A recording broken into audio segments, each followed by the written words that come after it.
सर्वेभ्यो नमः। देववाणी संस्कृतम ई गुरुकुलम में आप सभी पाठक महानुभावों का हार्दिक अभिनंदन। मित्रों, वैयाकरण सिद्धांत कौमुदी के कारक प्रकरण को हम पढ़ रहे हैं और आज इस कारक प्रकरण की 43वीं कक्षा है, 43। अभी तक हमने 42 कक्षाएं पढ़ ली हैं और ये कारक प्रकरण अब समाप्ति की तरफ चल रहा है। कुछ ही कक्षाओं में ये संपूर्ण कारक प्रकरण कंप्लीट हो जाएगा आपका। और आप यदि सभी कक्षाओं को पढ़ना चाहते हैं तो आप इन दिए गए व्हाट्सएप नंबर और कॉलिंग नंबर पर संपर्क करके सभी कक्षाओं को प्राप्त करके ऑनलाइन घर पर बैठे बैठे पढ़ सकते हैं। चलिएगा, आप कक्षा का आरंभ करते हैं मित्रों। और देववाणी संस्कृतम यूट्यूब चैनल को आप जन जन तक ले जाइएगा, संपूर्ण भारत में ले जाइएगा। चलिए मित्रों, गत कक्षा में मैंने आपको ये सूत्र, कुछ भाग इसका बचा हुआ था, लाहा न लोकाभ्य निष्ठा खलत्रिनाम, उसको मैंने कंप्लीट किया था। ये आपका सभी उदाहरण बताए थे और यहाँ तक ये नरकस्य जिष्णु पूरा मैंने आपको स्पष्ट पढ़ा दिया था। अब इससे आगे आचार्य भट्टोजी दीक्षित महाराज वैयाकरण सिद्धांत कौमुदी में सूत्र संख्या 628 महर्षि पाणिनि का सूत्र लिखते हैं, कहते हैं अके नोर भविष्यदाधमर्ण्ययोः। ठीक है, ये अष्टाध्यायी के द्वितीय अध्याय के तृतीय पाद का 70वां सूत्र है, 70। चलिएगा, आइएगा, इसमें पदच्छेद विभक्ति हम देख लेते हैं, समास देख लेते हैं और अनुवृत्ति देख लेते हैं, किसकी अनुवृत्ति आती है। फिर हम आगे इसका अर्थ देखेंगे। यहाँ आचार्य भट्टोजी दीक्षित महाराज की द्वारा जो लिखा गया है। पदच्छेद देखिएगा, अकेनोः ये षष्ठी विभक्ति द्विवचनांत है और भविष्य दाधमर्ण्ययोः सप्तमी विभक्ति द्विवचनांत है। समास इसमें देखते हैं, इस दोनों में समास है।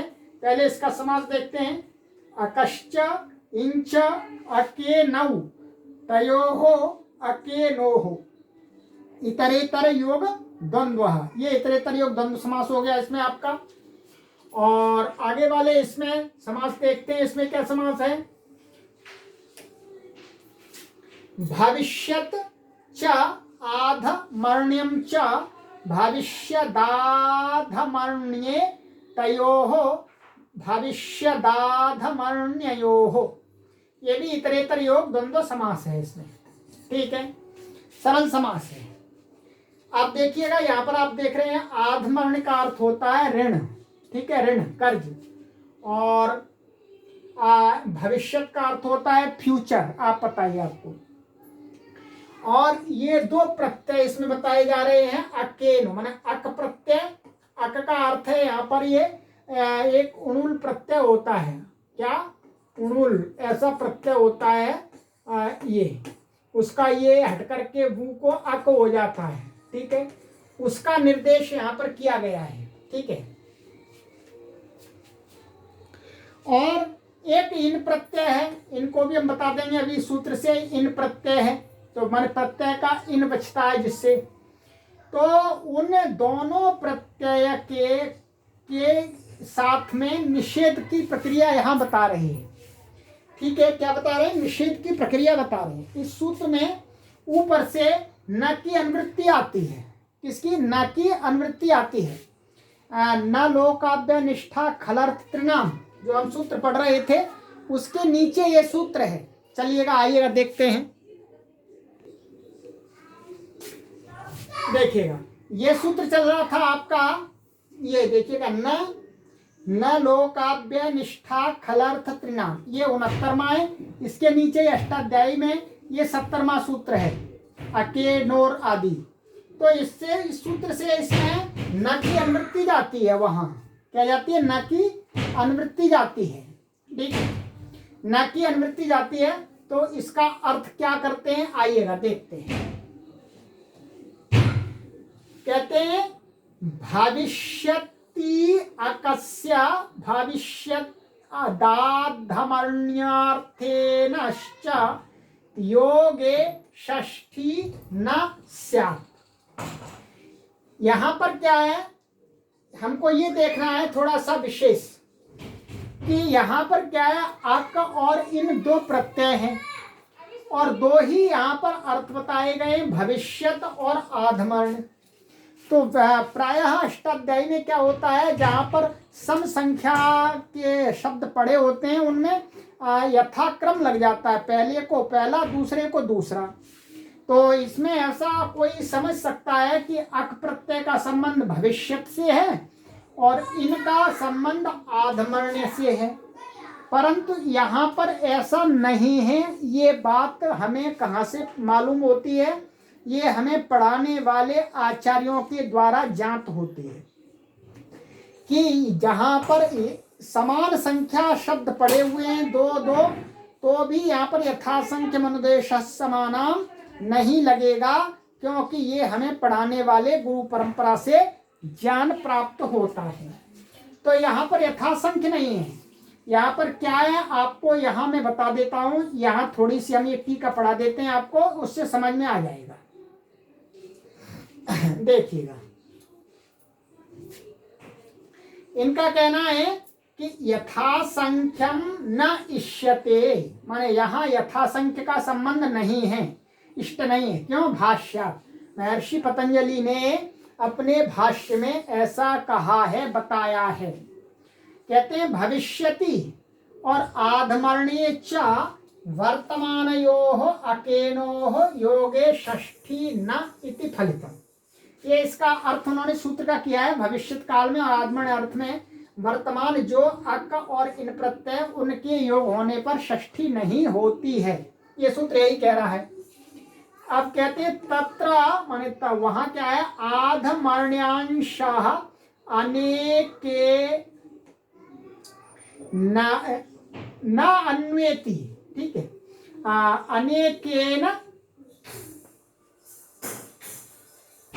न अन्वेति आवश्यकाधमर्ण्यो ऋणीति उच्यते। ठीक है, चलिएगा, इसको आप यहीं छोड़िएगा, इतना मैंने बता दिया, यहाँ पर इष्ट नहीं है। अब हमको क्या बताना है, आपको ये दिखाना है कि भविष्यत काल में जो अक, भविष्यत काल का जो अक, भविष्यत काल का अक माने ये प्रत्यय होता है भविष्यत काल के अर्थ को कहने के लिए।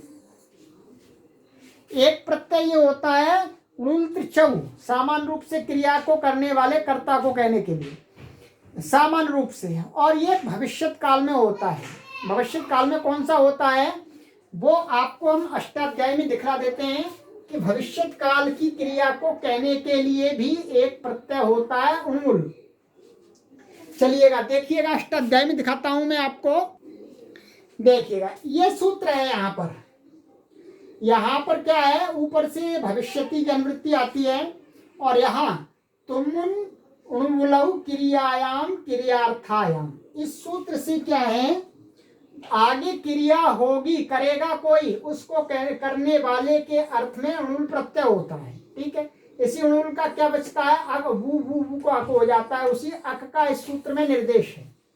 तो इस सूत्र से विहित जो उणुल प्रत्यय है जिसका अक हो जाता है, उस वो कहाँ होता, भविष्यत काल में, उसके योग में जहां कारक मान करके षष्ठी विभक्ति प्राप्त होती है उसका निषेध कर देते हैं। तो इसका अब देखिएगा, उदाहरण देखिएगा आप, पहले इसका उदाहरण आपको दिखला देते हैं। उदाहरण है इसका, सतः पालको अवतरति। ठीक है, सतः पालको अवतरति, सतः का अर्थ सज्जनों की रक्षा करेंगे विष्णु, इसलिए वो अवतरण लेते हैं, अर्थात वो संसार में आते हैं। तो क्या है, पालक मन पालन करेंगे, अर्थात पालन करने वाले विष्णु जो आगे चल के पालन करेंगे, ऐसे विष्णु का अवतरण होता है इस भूलोक पर। तो अब देखिएगा, सतह, सतह ये क्या वास्तव में यहाँ द्वितीय विभक्ति बहुवचनांत का प्रयोग है, ठीक है, ध्यान देंगे। तो सतमन सज्जनों की रक्षा करेंगे, पालन करेंगे, ऐसे विष्णु अवतरित होते हैं।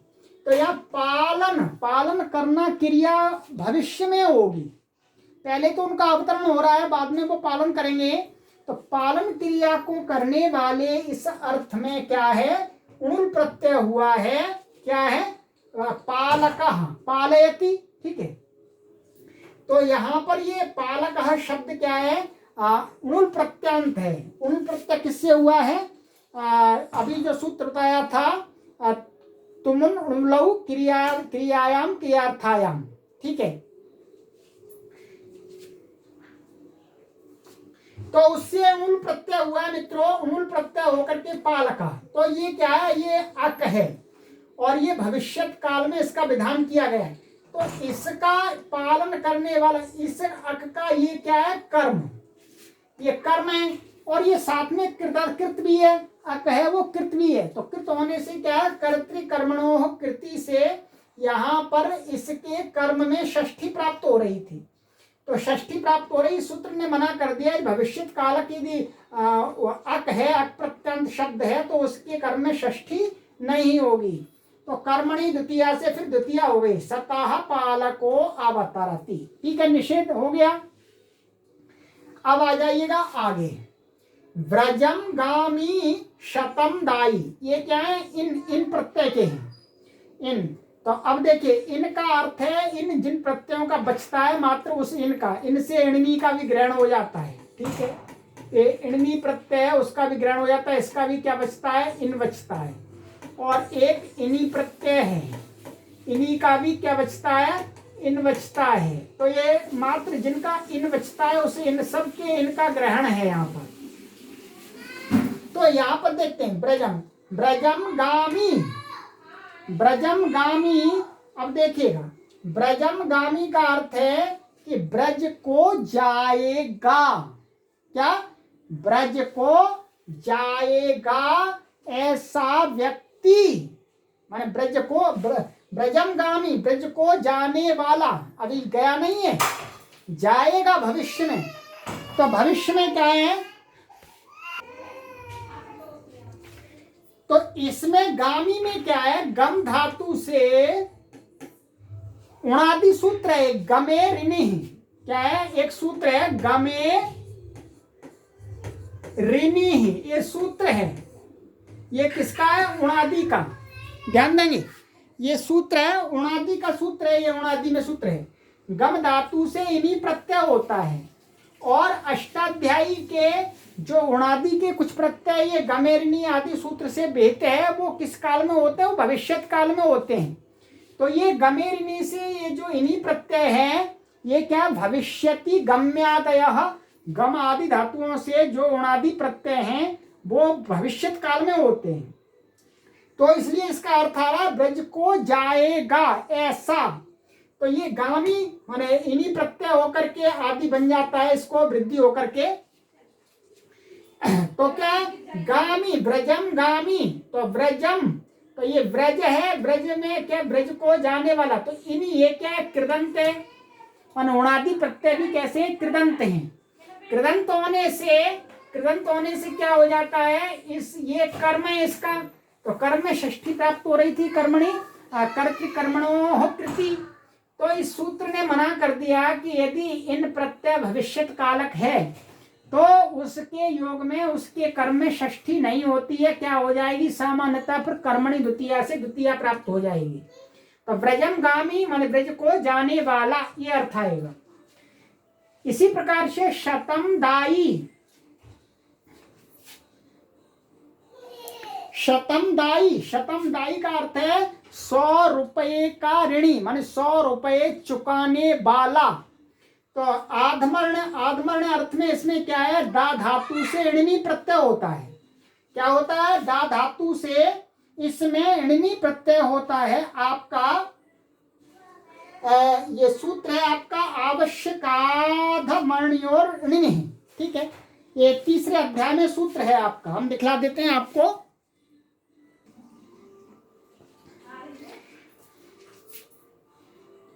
ये सूत्र है आवश्यकाधमण्योर णिनि। ये सूत्र है, ये क्या करता है, णिनि प्रत्यय करता है आधमण्य अर्थ में। आधमण्य अर्थ माने ऋणवान माने कर्ज के अर्थ में, जो कर्जवान है। तो णिनि प्रत्यय होकर के ये क्या बन जाता है, दा धातु और या णिनि आदि करके, ठीक है, और या युक आदि हो जाता है। ऐसे युक आगम आकर के ये सिद्धि बात की विषय है। तो यहाँ क्या बन जाता, दा, ये ऐसा बन जाता दाई। तो ये णिनि माने ये इन बचता है इसका, ठीक है। तो ये भी इनंत है और ये आधमण्य अर्थ में है, ठीक है। और कृदंत होने से इसमें क्या है, इसके योग में, इसके कर्म में षष्ठी प्राप्त हो रही थी। इसके योग में षष्ठी प्राप्त हो रही थी। आप देखिएगा, ये देखिएगा,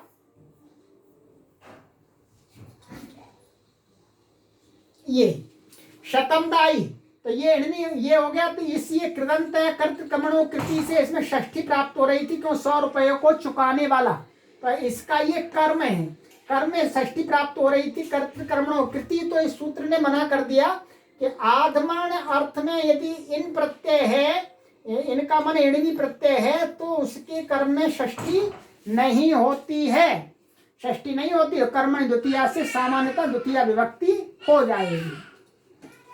अब आपको यहाँ पर ये भी ध्यान रखना है कि जिस प्रकार से न लोकाव्य निष्ठा खलर्थ त्रिनाम सूत्र से कारक विषयक षष्ठी का निषेध किया था, ये अच्छी प्रकार से समझा जाए, कारक विषयक षष्ठी का निषेध किया था, ठीक उसी प्रकार से ये सूत्र भी कारक विषयक जो षष्ठी है किसी सूत्र से प्राप्त, उसका ही निषेध करेगा।